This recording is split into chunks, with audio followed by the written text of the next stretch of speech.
a Turquia é um país-chave hoje no mundo, é um país que você vira e mexe. Quando você está assistindo o jornal, você vê notícias da Turquia. É um país muito chave. Por exemplo, raramente, às vezes, você vai estar escutando notícias, você vai ver assim, hoje na Hungria, hoje lá na Letônia, na Estônia. Hoje a Europa ela tem países que hoje, assim, é óbvio, que isso não deixa de ser países da qual merecem missionários, são dois assuntos diferentes, né? Claro. São países da qual estão pedindo. Hoje o leste europeu, né, assim, pouco se fala, né? Hoje as missões na Europa pouco se fala, mas hoje quando você pega dentro da Europa, você tem países que assim às vezes não fazem parte do movimento da história atual, mas vira e mexe porque a Turquia ela é rota para a Europa, ela é rota, um exemplo, porque a Turquia ela faz parte. Uma pequena parte da Turquia, seria uns 10, 20%, faz parte da Europa, mas a maioria no continente asiático. Um exemplo, eu moro na Ásia e trabalho na Europa, né? Todo dia eu cruzo a ponte, né, que liga a Europa à Ásia. E abaixo da Turquia você tem lá Síria, Iraque, países em conflito que já começa o Oriente Médio. Então, aqui na Turquia, é um país que eles falam que é a janela do mundo. Alguns vão dizer que é Nova York, eu discordaria, eu falo que é a Turquia. Porque você não tem um país que faz parte de dois continentes e você não tem países que, ao mesmo tempo, ele tem borda com o Oriente Médio, ele é asiático e tem uma parte na Europa. Então, assim, aqui um exemplo, uma coisa assim muito interessante, já abrindo um leque dentro disso, dessa localização da Turquia, ela é um país-chave se a pessoa falar, eu quero trabalhar com cristãos perseguidos. Aqui, na Turquia, quando você pega aquela lista do Portas Abertas de países perseguidos, você tem grandes populações, grandes bairros de povos perseguidos aqui dentro da Turquia. Então, você tem bairros de afegão, que é um país lá, que vai estar entre os 10. Você tem bairro de somaliano, pessoal da Somália, do Sudão, só com exceção da Coreia do Norte, né? Você tem pessoas do Paquistão. Então, quando você pega os 10 países mais perseguidos do mundo, você tem 6, 7 nacionalidades, né, com uma margem de segurança. Eu estou jogando. Se buscar mais, às vezes chega uns 8 aí, né, uns 8 países. Mas é uma margem de segurança tranquilo. 6, 7 países está aqui dentro da Turquia. E é um país com segurança, com mais segurança do que você ir para o Afeganistão, né, do que você ir para a Somália. Né? Então, assim, é um país e, ao mesmo tempo, é Ásia, Europa, a conexão com o Oriente Médio, um país da qual abriga, né, a maioria dos países perseguidos. Né? Pessoas que saíram, a perseguição era tão forte que vieram um país menos perseguido. Talvez alguém que vai estar nos assistindo não sabia disso, né? Que a Turquia, especificamente Istambul, né? É a cidade que está ali na Isso. divisa Ásia entre e dois. Europa. Então, o que acontece?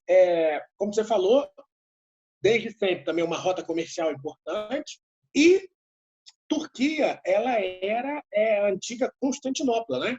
Isso mesmo. Então, na verdade, ela foi capital do Império Romano, capital do Império Bizantino, do Império Latino e do Império Turco-Otomano, né? Isso.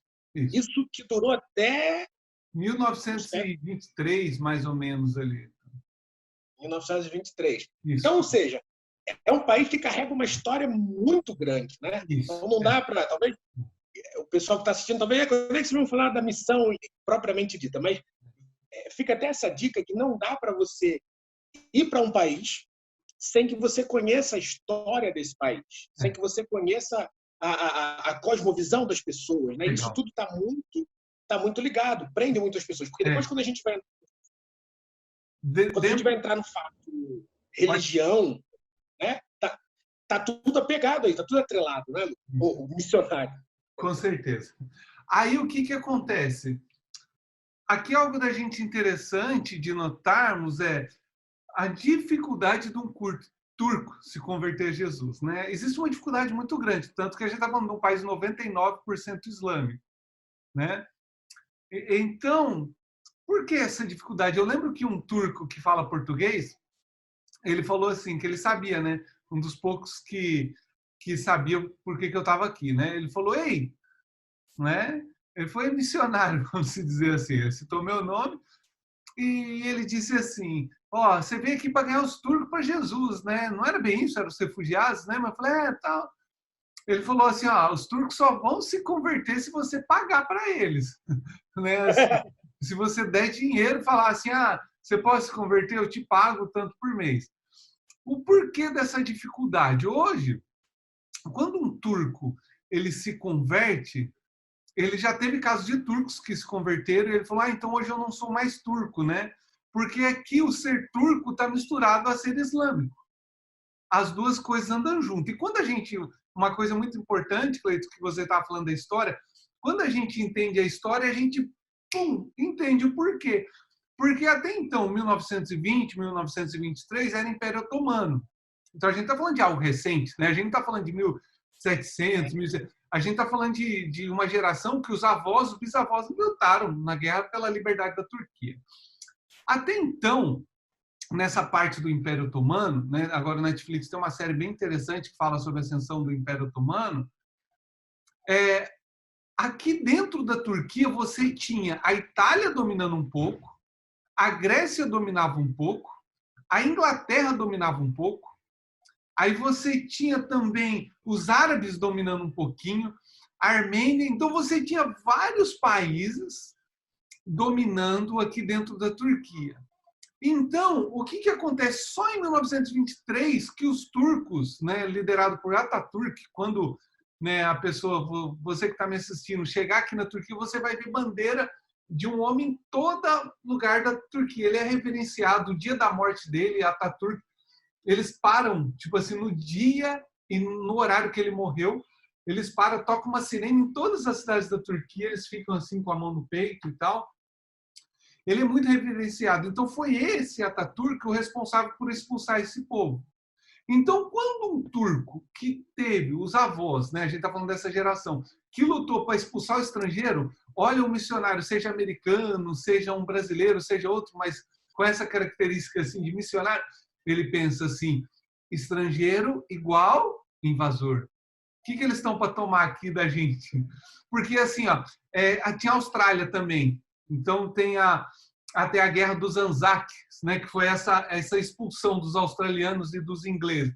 Essa guerra, a famosa Guerra dos Anzacs. Né? Então, assim, quando ele vê, por exemplo, um inglês, um australiano, né, ele pensa assim, que ele veio tomar o quê? Então, o turco ele tem uma resistência muito grande com o estrangeiro. Então, assim, só um exemplo bem prático. Aqui em Istambul, a gente está falando de uma cidade maior que São Paulo, né? Assim, uma grande cidade, né? Uma das maiores do mundo. Eu posso dizer para você que aqui já abriu rodízio de carne brasileira e foi à falência. Aqui, se você fizer brigadeiro e der para um turco, ele vai falar... tipo assim, eles têm uma ligação muito forte com a cultura turca, com tudo aquilo, com a comida turca, né? Vamos desmembrar, né? Comida turca, música turca, bandeira turca, história turca. Por exemplo, em toda a escola tem estátua do Atatürk.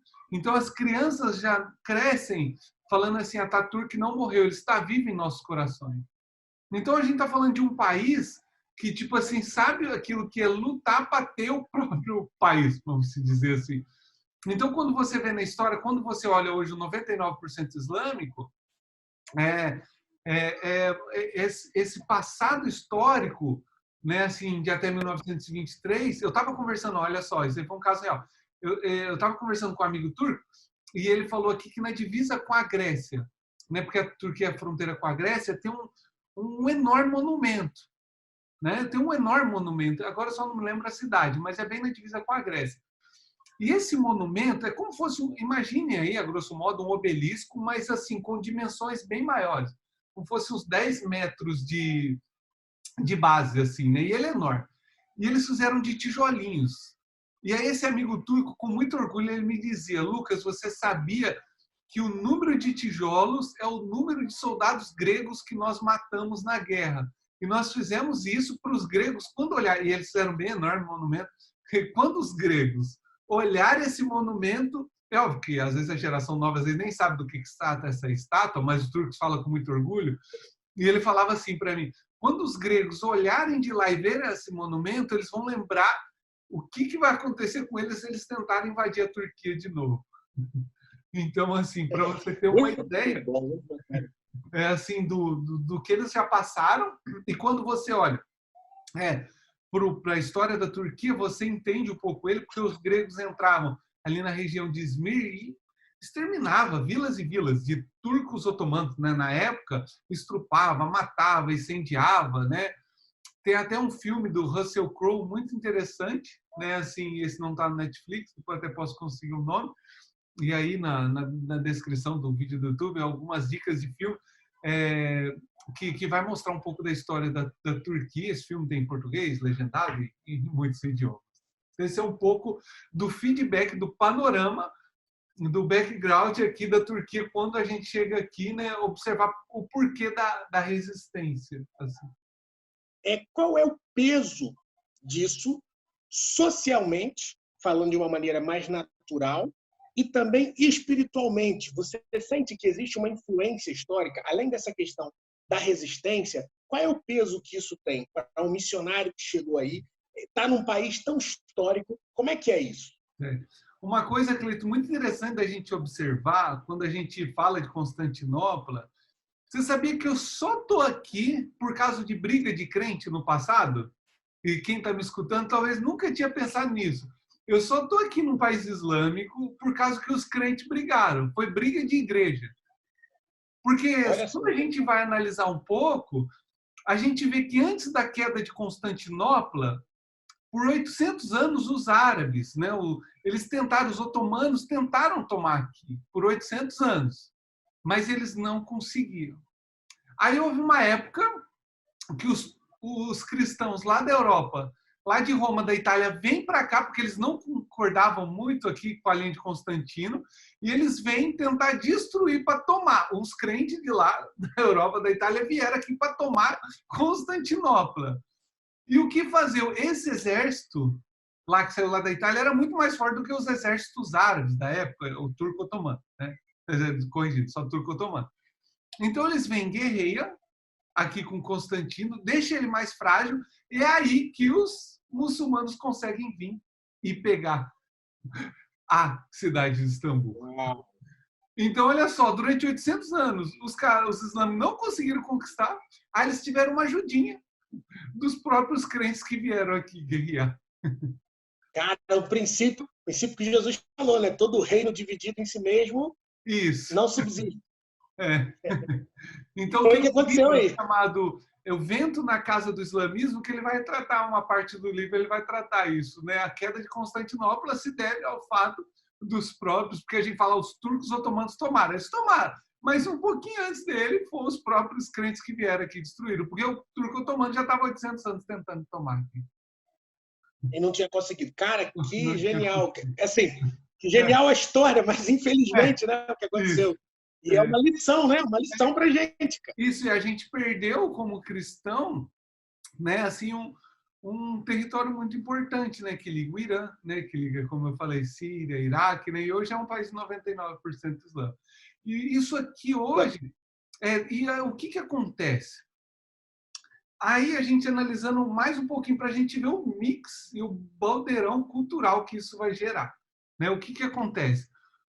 Quando Constantino, né, e torna que a igreja se torna Estado, na época que ele tomou aqui vamos dizer assim, o controle das coisas, o que tinha morando aqui eram os resquícios dos povos mongóis, né, das antigas, que foi outro império mongol, né? Então você tinha resquício. Então aí Constantino pega os resquícios desses povos, e na época eram povos muito animistas, que adoravam a árvore, o sol, a lua, a pedra. E o que acontece? Quando a igreja vira Estado aqui, ele pega e transforma em padre os líderes dessas religiões animistas. Então, o que acontece? A Turquia, na verdade, nunca foi cristã. E você tem até hoje os cristãos ortodoxos aqui na Turquia, que é de você sentar e chorar. Tem igreja aqui ortodoxa aqui em Istambul. Você vai lá, assim, você fala assim, você ir lá e num culto fúnebre e querer dialogar com esse pastor, querer fazer algo, não rola nada. Por quê? Né? Você fala assim, pastor, vamos bolar alguma coisa, tal. Isso eu estou falando, eu escutei já outros missionários falando que tentou se conectar com igrejas ortodoxas. Mas o que é a raiz da igreja ortodoxa aqui na Turquia? eram líderes animistas que viraram crente pela imposição do Estado e falou, pronto, você era líder animista, agora você vira um padre. Então, olha só. Né? Então, assim, o passado, entre aspas, cristão, ainda não é bem cristão aqui, que é o cristão ortodoxo, né? Quando você vai para a Grécia, você vê lá também algumas igrejas ortodoxas e tal, né? Assim, não tem nem igual assim um plano de evangelização, alguma coisa, assim, uma vida, né? Assim, nós não está dividindo aqui, ó, eu não estou falando, não estou falando que é uma igreja, não é igreja privada, não estou falando questão isso, pentecostal versus tradicional, mas assim, é uma igreja que você vai no culto domingo, você vai lá ver 4 pessoas, 3 pessoas, né? E se você for daqui 5 anos, aí vai estar 6 pessoas, 5 pessoas, 4.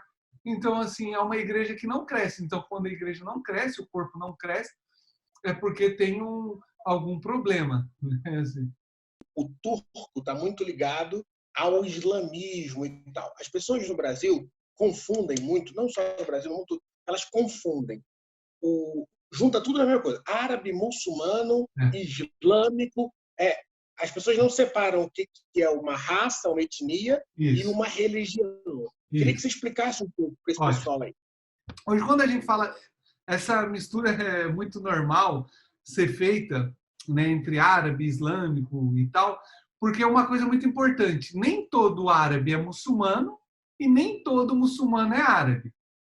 Isso aí. Por exemplo, árabe é uma etnia de 22 países, né, que começa desde ali naquela pontinha do Marrocos e vai terminar lá na Arábia Saudita. Então, árabe é uma etnia de 22 países. Um exemplo, agora vamos... Então, árabe é uma etnia, né, que tem várias coisas em comum. Né? Agora, vamos lá. A pessoa que nasce no Líbano, ela é árabe de etnia, mas é libanês de nacionalidade. Por exemplo, uma pessoa que nasce na Arábia Saudita, ela não é árabe. Ela é saudita, de nacionalidade e árabe de etnia. Então, quem nasce na Arábia Saudita não é árabe. Porque a gente já vai pensar logo, Arábia Saudita, né? Árabe. Então, árabe é uma etnia e a nacionalidade dele pode ser outra. Então, lá no Líbano tem árabe, né, da etnia, libanês de nacionalidade, cristão. Né? Então, assim, uma coisa não está ligada à outra. Então, nem todo, um exemplo, e nem todo muçulmano é árabe. A maioria hoje dos países muçulmanos não são árabes. Você pega a Indonésia, é o maior país islâmico do mundo. Né? Assim, então, você tem na Indonésia um país asiático. Então, nem todo muçulmano é árabe, porque você tem muito mais muçulmanos fora dos 22 continentes árabes. Né? Porque você tem países muito populosos ali, como Mianmar e tal, e outros países que são, né, assim, islâmicos. Né? Então, porque você tem no Oriente Médio países, você juntar, você olha no mapa, são países muito maiores, mas boa parte deles são desertos, né? Você não tem grandes populações. Agora, a Indonésia é um conjunto de ilhas, mas super populoso. Né? Então, assim, aí o turco, no Brasil até muita gente, lá no centro de São Paulo, que a gente vai falar assim, ó, lá tem muito turco, mas na verdade é libanês ou povos de outra nacionalidade. Mas por que no Brasil a gente chama de turco essas pessoas? Por quê? Porque antigamente, quando esse povo foi fugindo da Primeira e resquício da Segunda Guerra Mundial, foram para o Brasil buscar em condição de vida melhor, mas mais assim na Primeira Guerra Mundial, tudo era Império Turco Otomano. Então, quando a pessoa chegava lá e apresentava o passaporte no Brasil, estava assim, passaporte turco-otomano. Mas o cara era do Líbano. A pessoa, entendeu? Às vezes era da Síria. Mas assim, ó, é turco, porque Império Turco-Otomano. Entendeu? Então, assim, ele era... Mas se alguém olhasse assim com muito cuidado lá no passaporte, iria ver país de nascimento Líbano. Então, consequentemente, não era um turco. Ele fazia parte do Império Otomano, mas era um libanês. Então, no Brasil, a gente tem até essa confusão. Então, essa questão do árabe e do muçulmano é essa divisão. Árabe é uma etnia dividida, né, entre 22 países. Né? Muçulmanos são todos aqueles que praticam a religião do islamismo, que são seguidores do profeta Maomé e adoram Alá, e podem estar dentro desses 22 países ou fora desses 22 países. né? E quem nasce dentro dos países árabes é árabe de etnia, mas ele tem uma outra nacionalidade que não é árabe. Até o saudita, até quem nasce na Arábia Saudita não é árabe, ele é saudita. Então, foi essa.